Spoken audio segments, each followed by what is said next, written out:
Bonjour. Écoutez, je voudrais vous lire la préface du livre Aux sources de la joie de Mahananda Mohi. Cette préface, elle a été écrite par Jean Herbert. Et c'est intéressant, dans cette période de trouble où il est difficile de trouver le bonheur et où on passe de frustration en frustration, de déception en déception. Je pense que la lecture de ce passage est intéressante pour tout un chacun. Voilà. Alors je commence. Lorsqu'on voit le visage rayonnant de Mahananda Mohi et que l'on entend son rire léger, on devine qu'elle est une incarnation de la joie. Lorsqu'on reçoit la caresse de son regard, on sait que son cœur déborde d'amour pour toutes les créatures. Lorsque l'on entend son enseignement simple et clair, on comprend qu'elle possède toute sagesse.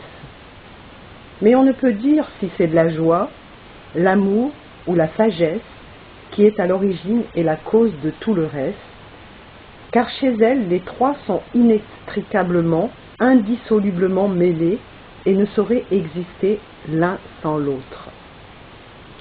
La joie que vit Ananda Mohi n'est pas celle que nous connaissons dans la vie du monde, où plaisir et douleur, espoir et regret et déception, attirance et répulsion se suivent sans trêve et naissent les uns des autres. Ce n'est pas non plus l'égocentrique sérénité de l'ataraxie stoïcienne qui dresse autour d'elle un rempart d'indifférence. Oui, l'ataraxie, c'est une espèce de désactivation sensorielle, on pourrait dire, qui fait qu'on arrive à un état où on ne sent plus rien. C'est pas cet état-là dont il s'agit. C'est une joie débordante, irrépressible, qui s'exprime dans la gaieté et qui ne connaît pas d'échec, parce qu'elle plonge profondément ses racines dans l'absolu, au-delà des dualités du bien et du mal, du moi et du non-moi, du plaisant et du déplaisant, parce qu'elle a pour base inébranlable l'amour et la sagesse. L'amour qu'exhale Ananda Mohi n'est pas l'attachement égoïste et quémandeur que ressentent les hommes, cette passion qui souvent engendre la haine, qui conduit à l'amertume et au désespoir plus facilement qu'à la paix. Ce n'est pas non plus la bienveillance hautaine et protectrice de celui qui prend son plaisir à donner et croirait s'abaisser en recevant. C'est un amour vivant, actif, généreux, dont le flot constant établit un lien chaud et réconfortant avec le cœur de tous ceux qui s'ouvrent à lui. Car l'amour d'Ananda Mohi plonge profondément ses racines dans le fait même de l'unité, unité de toutes les créatures, unité de l'homme et de Dieu, unité de celui qui aime et de celui qui est aimé, et ne voit dans la différenciation que le jeu joyeux de la divinité, car il a pour base inébranlable la joie et la sagesse. La sagesse que connaît Ananda Mohi n'est pas la science que l'on trouve dans les livres, toujours incomplète et hésitante, qui constamment découvre des régions encore inexplorées, se heurte à des contradictions, détruit ses hypothèses pour en échafauder de nouvelles et se désintéresse des bienfaits ou des cataclysmes qu'amènent ses conquêtes. Ce n'est pas non plus la vision éthérée, puisée dans l'extase et sans rapport avec le monde dans lequel vivent et luttent les autres humains.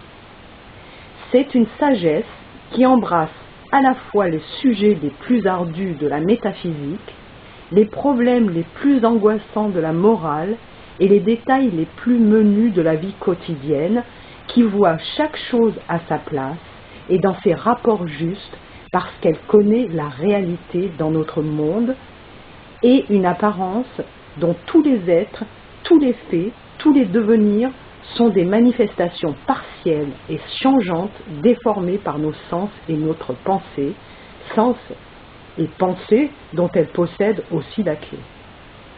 Cette sagesse a la connaissance intime et claire de tout ce qui est, parce qu'elle a pour base inébranlable la joie qui supprime tout conflit et l'amour qui réalise toute unité. Vivant en fait intégralement et non pas seulement intellectuellement dans cette conscience d'unité, Ma Ananda Moy n'est plus tenté de s'identifier comme le font les hommes avec son propre corps ou ses propres pensées, et cette dépersonnalisation lui permet de fixer immédiatement son centre de conscience dans l'esprit de ceux qui viennent lui demander de les guider. S'identifiant à eux et riche de tout ce qu'elle est devenue par sa propre sadhana, elle voit à la fois la vérité de l'interlocuteur, c'est-à-dire sa nature divine parfaite, et son apparence, c'est-à-dire l'illusion dans laquelle il se débat entre des problèmes de toutes sortes. Et par la suite, sa réponse aux questions qu'on lui pose se situe presque simultanément sur 3 plans. Celui de la réalité nouménale dans le monisme, celui de l'attitude religieuse dualiste et celui de la morale pratique.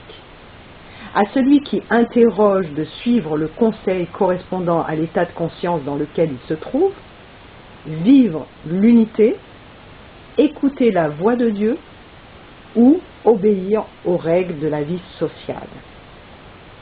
Donc les pages qui suivent contiennent quelques-unes des réponses de Ma Ananda Moy telles qu'elles ont été recueillies et groupées par Tralali. Voilà. Si Ananda Moy connaît, pour avoir goûté le fruit délicieux de la réalisation spirituelle, elle sait aussi, pour y avoir passé, que la voie qui y conduit est rude et nécessite un effort sans défaillance.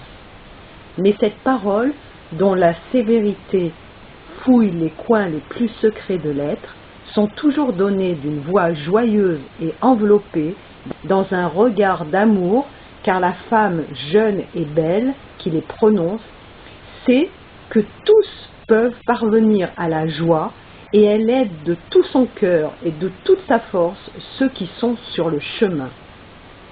Puisse son exemple et ses préceptes aider quelques lecteurs.